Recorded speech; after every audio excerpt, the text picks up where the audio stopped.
Vous levez les yeux et là, un rapace tourne dans le ciel en poussant un cri de cheval. Est-ce que vous savez quel est cet oiseau ? Dans cet épisode, nous allons apprendre à différencier ces rapaces assez communs, les milans. Les milans sont des rapaces de taille moyenne qui possèdent de longues ailes et une longue queue. On les observe souvent survoler les forêts, les champs et même les villes en passant par les zones humides. En France, on compte deux espèces de milans, le milan noir et le milan royal. Au premier abord, il est possible de les confondre avec une buse variable, un rapace très commun sur le territoire français. Mais la buse a un corps plus trapu, avec des ailes plus larges et une queue plus courte et arrondie que celle des milans, qui est longue, fine et fourchue à son extrémité. Un premier élément à prendre en compte pour différencier le milan noir du milan royal est leur répartition. En automne et en hiver, le milan noir est quasiment absent du territoire français. À cette période, le milan royal est donc bien plus fréquent. Par contre, au printemps et en été, la situation s'inverse. Le milan noir revient d'Afrique et est présent sur presque tout le territoire français. Il devient même l'un des rapaces les plus communs durant cette période. Le milan royal, lui, occupe surtout une large diagonale allant du sud-ouest au nord-est de la France, Corse comprise. Malgré cela, au printemps et en été, le milan noir reste généralement le plus fréquent des deux, même si localement, le milan royal peut être plus commun. Lorsque ces oiseaux sont posés, ils se ressemblent beaucoup par leur silhouette typique, pattes courtes et longue queue, ainsi que par leur plumage très proche. Mais il y a un critère à observer si l'on veut être sûr de bien les différencier, c'est la couleur de leur plumage. Le milan noir a un plumage brun-gris homogène sur tout le corps, qui contraste peu avec sa tête grise. Le milan royal, lui, possède un plumage roux foncé qui contraste bien avec sa tête grise. Il paraît alors plus coloré et contrasté que le milan noir. Petite mise en garde toutefois, la tête du milan noir peut parfois être gris clair, mais ça arrive qu'elle soit d'un brun plus sombre. Dans ce cas-là, il faudra se focaliser sur la couleur de leur corps, comme on l'a évoqué juste avant. En vol, les deux milans peuvent poser des problèmes d'identification, ils sont quasi similaires. La plupart du temps, les conditions d'observation font que l'on ne distingue que leur silhouette sans pouvoir voir les détails du plumage. Dans ce cas-là, il faudra se concentrer sur la forme de leur queue. Le milan royal possède une queue très fourchue, tandis que le milan noir a une queue moins longue et moins fourchue, plus droite en son extrémité. Mais attention, car la forme de leur queue peut varier selon leur ouverture ou leur fermeture. Dans ce cas-là, l'idéal c'est de regarder d'autres critères pour bien les différencier. Il y en a un qui fonctionne très bien, mais qui est difficile à voir, c'est le nombre de doigts qu'ils possèdent, ce qui correspond aux longues plumes situées à l'extrémité de leurs ailes. Le milan noir en compte 6, tandis que le milan royal n'en compte que 5.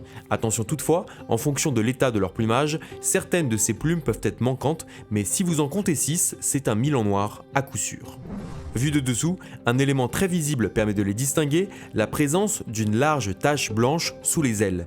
Le milan royal possède deux larges panneaux blancs qui contrastent bien avec le reste de son plumage. Et lorsque la lumière reflète le dessous de ses ailes, il n'y a aucun doute possible, les deux panneaux deviennent si blancs qu'on ne voit que.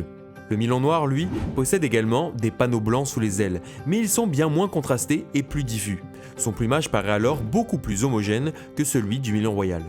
Comme pour l'oiseau posé, n'hésitez pas à vous fier à la couleur du ventre. Le milan royal a un ventre roux foncé, tandis que le milan noir possède un ventre brun légèrement plus terne.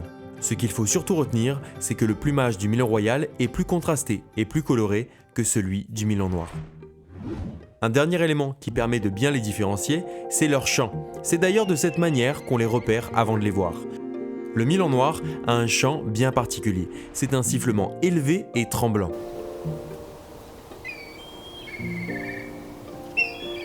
Il peut même parfois rappeler un hennissement de cheval. Alors si vous entendez un cheval dans le ciel, c'est juste un milan noir. Le milan royal, lui, a un cri légèrement différent. C'est un sifflement bien plus long que celui du milan noir.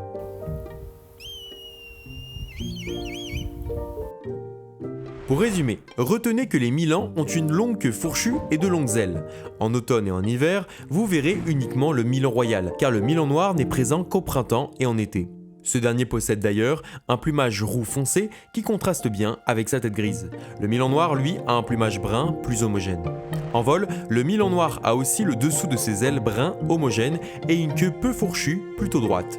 Le milan royal possède lui le dessous des ailes marqué par deux larges panneaux blancs qui contrastent avec son plumage plus coloré.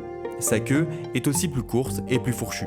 Enfin, le milan noir possède 6 doigts au bout de ses ailes contre 5 pour le milan royal. Et si vous voulez retenir leur chant, celui du milan noir rappelle un bruit de cheval, tandis que celui du milan royal est un long sifflement beaucoup moins tremblant. Bon, je pense que vous savez tout sur les deux milans, donc maintenant, c'est parti pour le quiz.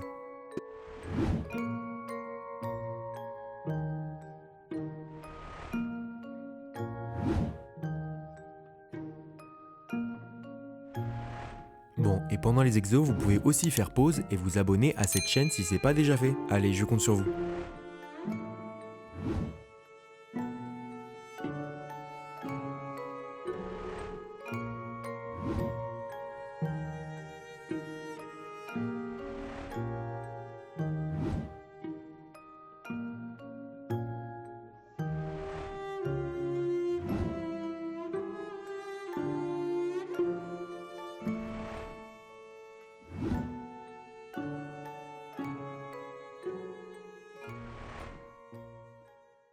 Et l'épisode sur les Milans est déjà terminé, j'espère qu'il vous a plu. N'hésitez pas à nous soutenir sur la page Tipeee si c'est pas déjà fait. Et vous avez 2 autres épisodes sur les rapaces pour vous entraîner. Allez, à tout de suite.